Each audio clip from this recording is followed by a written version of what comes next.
తిరువూరు నియోజకవర్గం గంపలగూడెం మండలం నెమలి శ్రీ వేణుగోపాల స్వామి వారి కళ్యాణ మహోత్సవంలో అనూహ్య ఘటన చోటు చేసుకుంది. భక్తి భావంతో సాగాల్సిన వేడుకలో ఎంపీ చిన్ని శివనాథ్ వ్యవహరించిన తీరు వివాదాస్పదంగా మారిందని చెప్పాలి. నియమ నిబంధనల ప్రకారం ప్రోటోకాల్ పాటించాలని కోరిన స్థానిక ఎమ్మెల్యే కొలికపూడి శ్రీనివాసరావుపై ఎంపీ చిన్ని ఆగ్రహం వ్యక్తం చేశారు. అంతటితో ఆగకుండా స్వామివారికి సమర్పించేందుకు సిద్ధంగా ఉంచిన పట్టు వస్త్రాలను ఎమ్మెల్యే తలపై నుంచి బలవంతంగా లాక్కోవటం అక్కడ ఉన్న భక్తులకు విస్మయానికి గురి చేసిందని చెప్పాలి.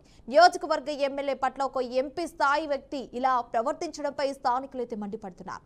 రైట్, ఇక ఇదే అంశానికి సంబంధించి మనతో మాట్లాడడానికి సిద్ధంగా ఉన్నారు ఫోన్ లో ఎమ్మెల్యే శ్రీనివాసరావు. రైట్, ఇక ఇదే అంశానికి సంబంధించి మనతో మాట్లాడడానికి అయితే కాల్లో సిద్ధంగా ఉన్నారు ఎమ్మెల్యే శ్రీనివాసరావు గారు. శ్రీనివాసరావు గారు, నమస్కారం అండి. నమస్కారం అండి. సార్ చెప్పండి, అసలు అక్కడ ఏం జరిగింది? ఆ టెంపుల్లో అసలు ఆ వేణుగోపాల స్వామి ఆలయంలో ఏం జరిగిందని చెప్పొచ్చు అంటారు? ఎందుకలా బలవంతంగా వారు ఆ విధంగా ప్రవర్తించడానికి అసలు ఏమై ఉండవచ్చు అంటారు? అసలు ఏం జరిగింది సార్, ఒక్కసారి చెప్తారు? ఇప్పుడు మా కూటమి ప్రభుత్వం అధికారంలోకి వచ్చిన తర్వాత గత సంవత్సరం మా తిరువూరు నియోజకవర్గంలో గంపలగూడెం మండలంలో నెమలి అనే గ్రామంలో ఉన్న వేణుగోపాల స్వామి బ్రహ్మోత్సవాలు 5 రోజులు నిర్వహించాం. అందులో 3వ రోజు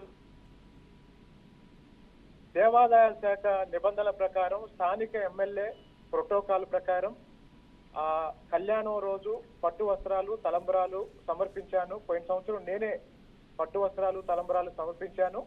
అప్పుడు ఎంపీ గారు నాతో పాటు గెస్ట్ గా వచ్చి కూర్చున్నారు. ఇప్పుడు నన్ను పక్కన పెట్టేసి ప్రోటోకాల్ ని ఉల్లంఘించి ఆయన పట్టు వస్త్రాలు సమర్పించడం కోసం అధికారుల్ని అక్కడ ఉన్న అర్చకుల్ని బెదిరించి ఆ పట్టు వస్త్రాలు తీసుకున్నప్పుడు నేను దాన్ని వ్యతిరేకించాను. దాన్ని వ్యతిరేకించి ప్రోటోకాల్ ప్రకారం దేవాదాయ శాఖ నిబంధనల ప్రకారం పనిచేయమని చెప్పాను నేను. ఇదమ్మా జరిగింది. శ్రీనివాస్ గారు, ఇప్పుడు చెప్పండి శ్రీనివాసరావు గారు, ముఖ్యంగా అంటే మీ తలపై ఉన్న పట్టు వస్త్రాలను కూడా తీసుకునేందుకైతే అక్కడ మన విజువల్స్ లో కూడా క్లారిటీగా చూడవచ్చు. అంటే వాళ్ళు తీసుకునేందుకు కూడా ప్రయత్నాలు కూడా చేస్తున్నారు. అదేవిధంగా ఎంపీ చిన్ని సమక్షంలో కూడా అంటే ఇది జరిగినట్టుగా కూడా మనకైతే అర్థమవుతుంది సార్. అంటే ఇది నిజమేనంటారా? అయితే వారే చేయించారని అంటారా? అంటే అనుకుంటారా? దీన్ని ఏ విధంగా తీసుకొచ్చుంటారు? మరి నిజంగా వారు చేయించిందే అంటారు? మరి అంటే దురదృష్టం ఏంటంటే ఇదంతా ఎంపీ గారి డైరెక్షన్ లో ఎంపీ గారికి తెలిసి ఎంపీ గారి కళ్ళ ముందు జరిగిన దారుణం. ఓకే, కాబట్టి ఆయన తెలియదు అనుకోవటం పొరపాటు. ఆయనకి తెలిసి ఆయన డైరెక్షన్ లోనే ఆయన ముందే జరిగిందమ్మా. అంటే ఆయన సమక్షంలోనే జరిగింది అంటారు? ఆయనకి తెలిసి ఆయన డైరెక్షన్ లోనే జరిగింది, ఉద్దేశపూర్వకంగా చేశారు.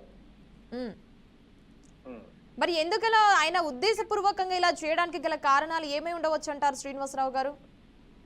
అంటే తిరువూరు నియోజకవర్గంలో గత కొంతకాలంగా ఆయన చేసిన అరాచకాల వల్ల ఆయన నియోజకవర్గానికి రావటానికి చాలా ఇబ్బంది పడుతున్నాడు. ఆయన చేసే పేకాట లేకపోతే రేషన్ మాఫియా, ఇసుక మాఫియా ఇలాంటివన్నీ నేను కంట్రోల్ చేస్తున్నానని, ఆయన ఆదాయం పోతుందని, ముఖ్యంగా పేకాట శిబిరాలని నేను పూర్తిగా ఆపేయటం వల్ల అనుచరులు ఆర్థికంగా నేను వాళ్ళకి అడ్డం అనుకుంటున్నాను. కాబట్టి ప్రోటోకాల్ కూడా ఉల్లంఘించి, అంటే నిన్న వాళ్ళ ఉద్దేశం ఏంటంటే పట్టు వస్త్రాల విషయంలో నన్ను అవమానిస్తే నేను అక్కడి నుంచి వెళ్ళిపోతాను అనుకున్నారు. కానీ నా హక్కుని నాది కానప్పుడు నేను అడుక్కోను, కానీ నాదైనప్పుడు నేను వదులుకోను. కాబట్టి నిన్న ఎంపీ చేసింది ప్రజాస్వామ్య విరుద్ధం, రాజ్యాంగ విరుద్ధం, నిబంధనలకి దేవాదాయ శాఖ నిబంధనలకు విరుద్ధం. ఆయన మరి పక్క నియోజకవర్గాల్లో జగ్గేపేట నియోజకవర్గం, నందిగామ, మైలవరం నియోజకవర్గాల్లో కూడా దేవాలయాలకు వెళ్తున్నాడు. అక్కడ ఏ ఎమ్మెల్యేని కూడా ప్రోటోకాల్ ఉల్లంఘించి ఇలాంటి పనులు చేయలేదు. కేవలం ఇక్కడే తిరువూరు నియోజకవర్గంలోనే ఆయన నా విషయంలో ఆయన ఆధిపత్యం ఏదో చూపిద్దామని ప్రయత్నం చేస్తున్నాడు. దాన్ని ఒప్పుకునే ప్రసక్తే లేదమ్మా.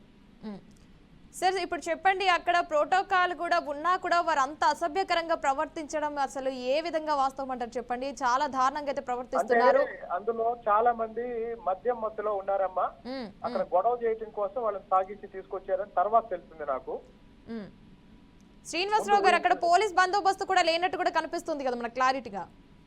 అంటే అక్కడ కొన్ని వేల మంది ఉండటం వల్ల బహుశా పోలీసులు ఆ బందోబస్తు పనుల్లో ఇతర ప్రాంతాల్లో బయట భక్తులకు సంబంధించిన సౌకర్యాలు చూడటం అందులో ఉండుంటారు. పోలీసుల వైఫల్యం పెద్దగా ఏం లేదని నేను అనుకుంటున్నాను.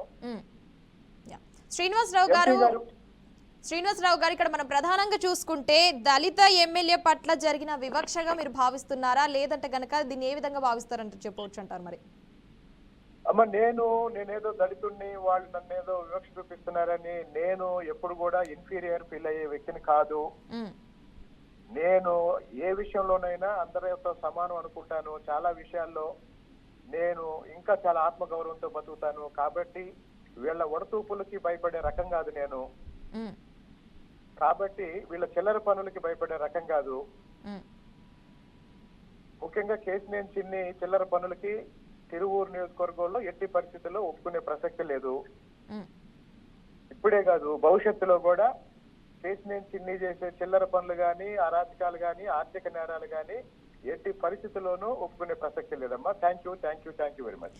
శ్రీనివాసరావు గారు, ఒక్క నిమిషం. శ్రీనివాసరావు గారు చెప్పండి. శ్రీనివాసరావు గారు, ఫైనల్ గా ఇప్పుడు మీకు చిన్నికైతే కొన్ని రోజులుగానైతే పడటం లేదు అంటూ కూడా వినిపిస్తోంది సార్. అంటే ఇది నిజమేనంటారా?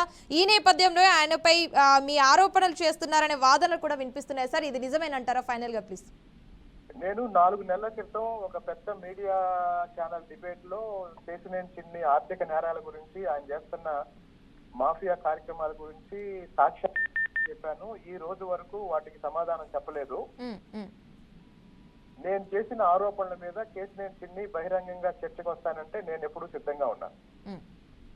థ్యాంక్ యూ శ్రీనివాసరావు గారు. థ్యాంక్ యూ అండి.